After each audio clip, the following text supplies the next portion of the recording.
Selamat berjumpa kembali bersama Pak Martinus. Hari ini kita akan belajar tentang tema 4, subtema 2, muatan IPS, yaitu globalisasi dan manfaatnya bagi kehidupan kita.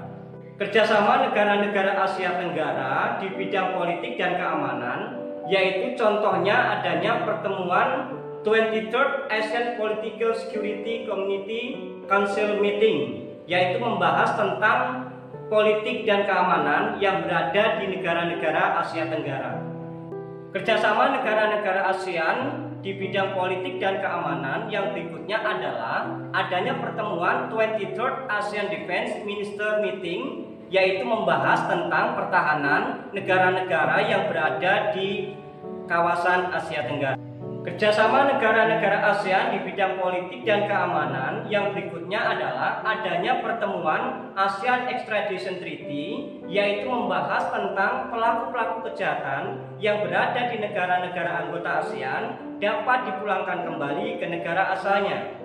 Kerjasama negara-negara ASEAN di bidang politik dan keamanan yang berikutnya adalah pengangkatan duta dan konsul yang akan dikirim ke negara-negara anggota ASEAN. Kerjasama negara-negara ASEAN yang berikutnya di bidang politik dan keamanan, yaitu negara Indonesia mendorong negara anggota-anggota ASEAN untuk menciptakan kawasan bebas nuklir. Kerjasama negara-negara anggota ASEAN di bidang politik dan keamanan, salah satunya yaitu adanya perjanjian Zone of Peace, Freedom and Neutrality, yaitu akan menciptakan perdamaian, kebebasan, dan netralitas di kawasan Asia Tenggara. Kerjasama negara-negara anggota ASEAN di bidang politik dan keamanan bertujuan untuk menciptakan stabilitas kawasan.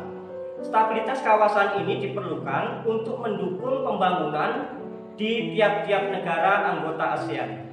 Demikian paparan materi tema 4 subtema 2 muatan IPS, yaitu tentang kerjasama negara-negara ASEAN di bidang politik dan keamanan. Semoga dengan paparan materi yang sudah saya sampaikan, kalian bisa menambah pengetahuan dan wawasan kalian semakin luas tentang negara-negara ASEAN. Terima kasih.